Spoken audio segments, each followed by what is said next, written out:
the profile interview segment this week, I'll be speaking with the Managing Director of the Nigerian Social Insurance Trust Fund, NSITF. He explains to us the role of NSITF towards nation building while expatiating on some of the key roles, which are preventive measures, rehabilitation, and also compensation of workers that might have been injured. It's good to have you on the program. Thank you. And congratulations on your appointment as the Managing Director of NSITF. It's less than 3 months and a lot has been happening in your sector already. The one I was part of was the collaboration with stakeholders. Would you know if you'd like to give us feedback on what has transpired after that meeting? You were at the retreat in Lagos, where we gathered our critical stakeholders, the members of the National Assembly, specifically the committees that supervise and undertake oversight activities over us. That's the House Committee on Labor and Productivity and the Senate Committee on Labor and Productivity. And that exercise was undertaken with a bid for us to engage much more deeply, for them to understand some of the things we do, so that they are able to then provide one, effective oversight, and of course they give us the required support that we need to undertake our mandate effectively. And it was a worthwhile experience from both sides, if I may say so.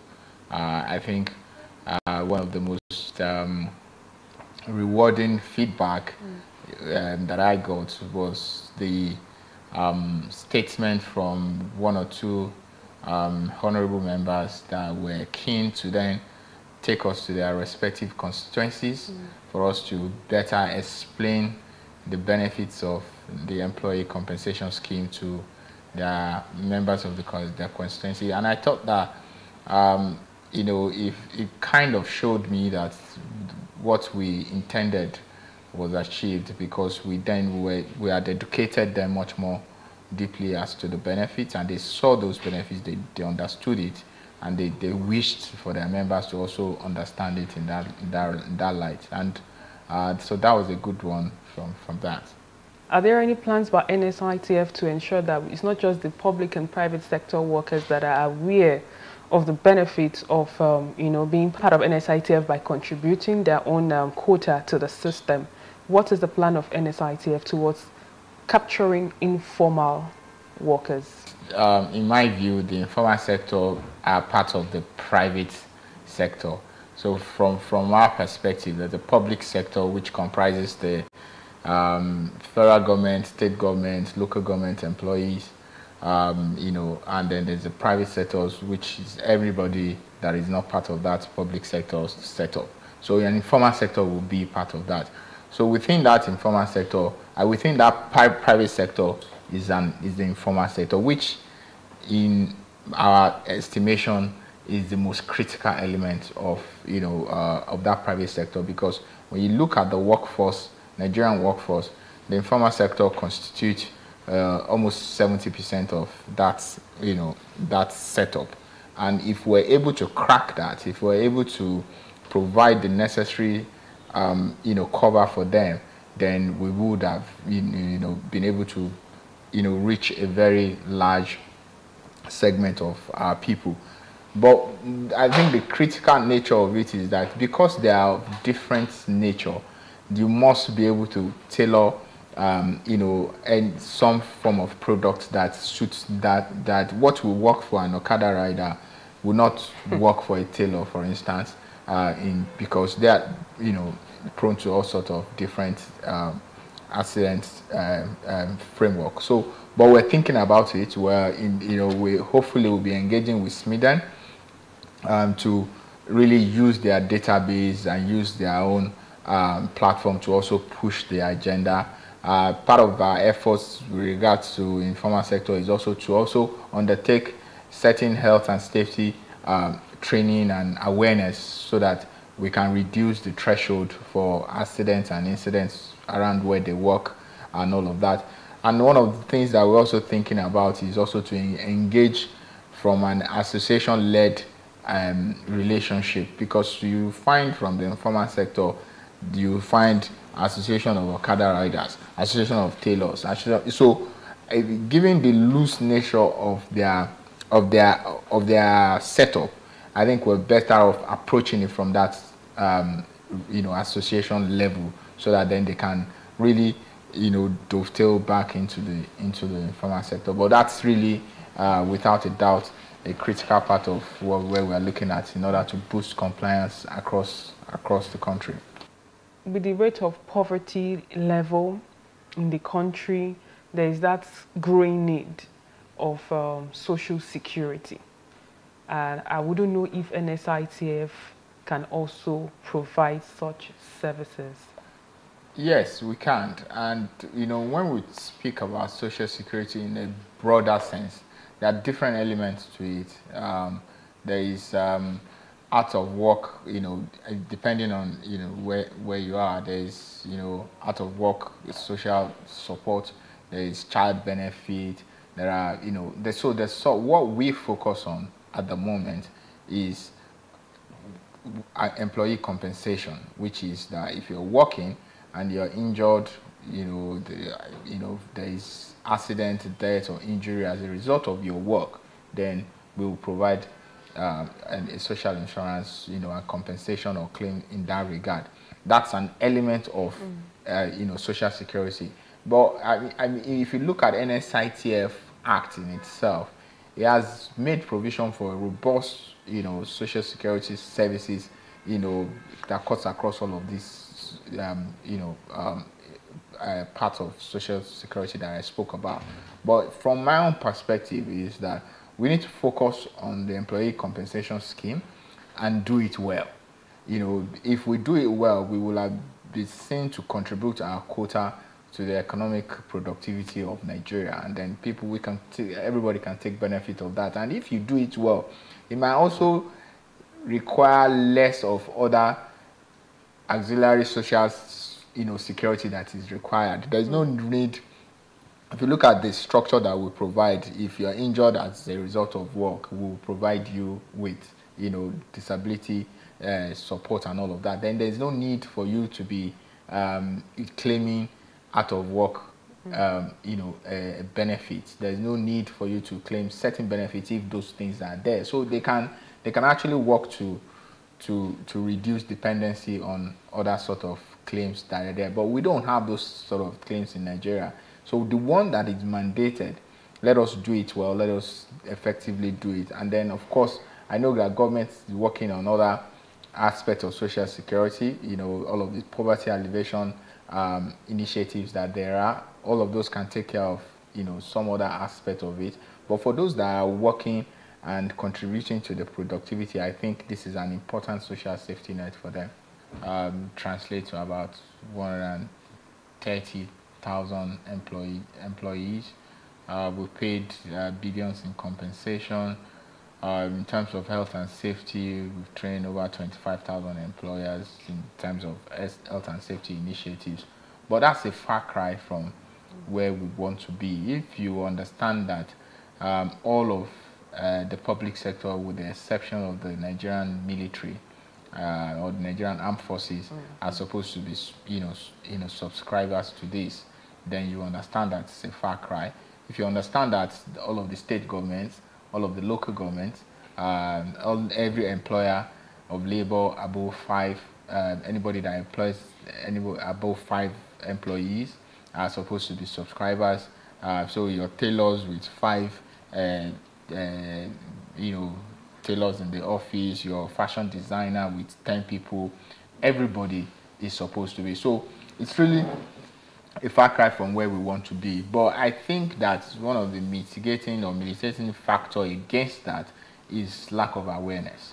I think that from the feedback that I get in engaging with people, when you tell them what those benefits are, when you tell them, look, we can do this, we're doing that, then they really want to be part of it. So what we've committed to doing going forward is to increase our awareness initiatives, to let people understand what they stand to benefit if they subscribe to the scheme, and that's what we'll be doing going. Public sector side, we're also committed to undertaking a lot of engagements with the key critical stakeholders, from of course the head of service to the secretary to the government of the federation, to the head of different ministries, departments and agencies, to state governors, to local government chairmen. We'll be reaching out to not necessarily but to show what the benefits are, and I think in a very simple term, from the micro and macro level, is that whatever we do does have an impact on productivity of the community, of the states, and of the nation, and it's a win-win for everybody. So we hope to be making that point aggressively. Talking about implications, you spoke very well about the implications of more subscribers coming on board to join NSITF. Any legal backing towards ensuring that the NSITF exercises powers or its role in the society? The positive implication for compliance is that the more the fund has, the more we're able to undertake, pay claims and compensation, and relieve some of this burden even from the employers. Because I mean, typically what will happen if your employee is injured as a result of working for you, they will come for you for some form of payments. You'll be responsible for their hospital bills, you'll be responsible for all of those associated costs, and we're saying that we can bear that with minimal cost to you, just a percentage of the 1% of the payroll. So the positive implication is there. Of course, the legal implication of your non-compliance is that we can, of course, sue you. We can claim those payments, in arrears, and because we have the power to inspect your books, we have the power to enter into your premises, and and look at your books and determine whether you are paying the appropriate amount. And of course, there is incarceration, that goes with that if any person or director, is found to be, willfully disobeying the law. And part of our engagement, if you recollect, with the National Assembly is also to look for more,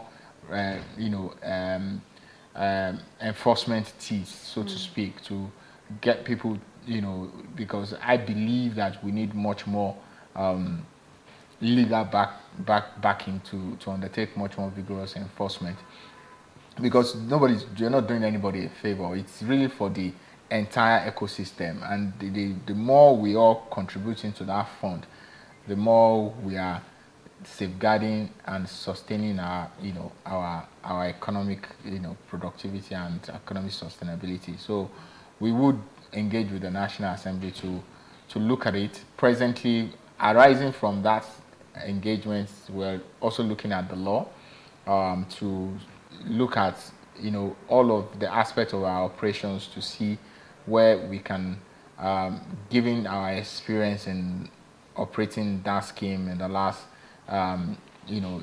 decade, to see what we need to do to then amend the law to bring it to reality, and part of that will be robust enforcement of the law, and the mechanisms to do that. Is there any case you'd like to share with us that probably caught your attention and you would like to share to the public so people will understand the role of NSITF?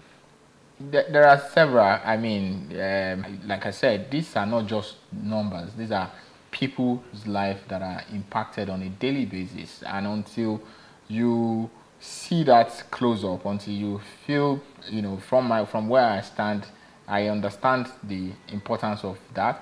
And then we will hear from people that are benefiting from that. You will know that the work that we do here can be impactful to people. I make particular reference to the video that I saw at the retreat about a couple of people, but there was one particular one that resonated with me about a woman that has lost her husband. Their husband was killed while going to work early in the morning, and I mean that's the experience. The killing itself was, of course, the fact was traumatizing, but I think it was the effect of this, compensations that came with it, and the, continuous compensation that she gets to, get her body and soul together, send her family to school, was touching. And that's when it dawned on me that, look, we're doing, something good, and we can do more if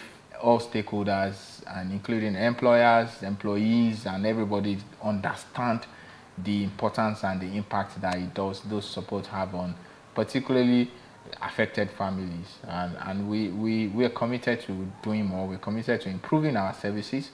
We're committed to meeting the challenges of, doing all of this work.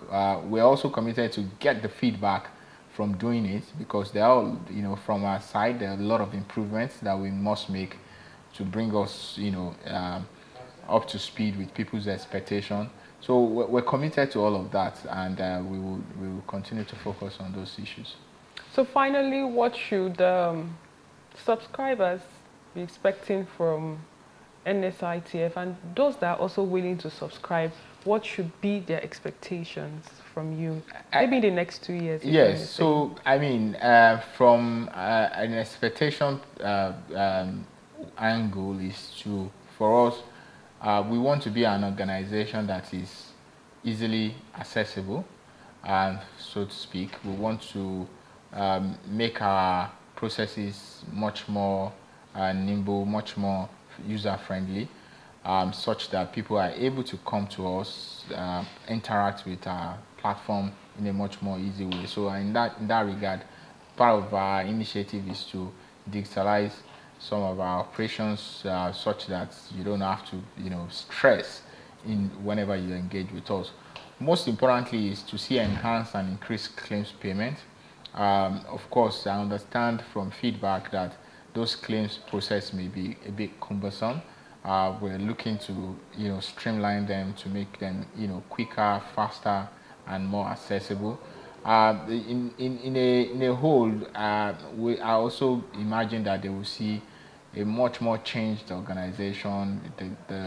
The culture will be much more private sector driven, given that, yes, a large percentage of our activities will be, undertaking interfacing with the private sector, either informal sector, either the established formal sectors, and all of that. So we want to have an organization that is dynamic enough to interact both with the public and the private sector, using cutting edge technology to do that, and basically see an organization that they can be proud to associate with, and we're committed to taking this organization to that level.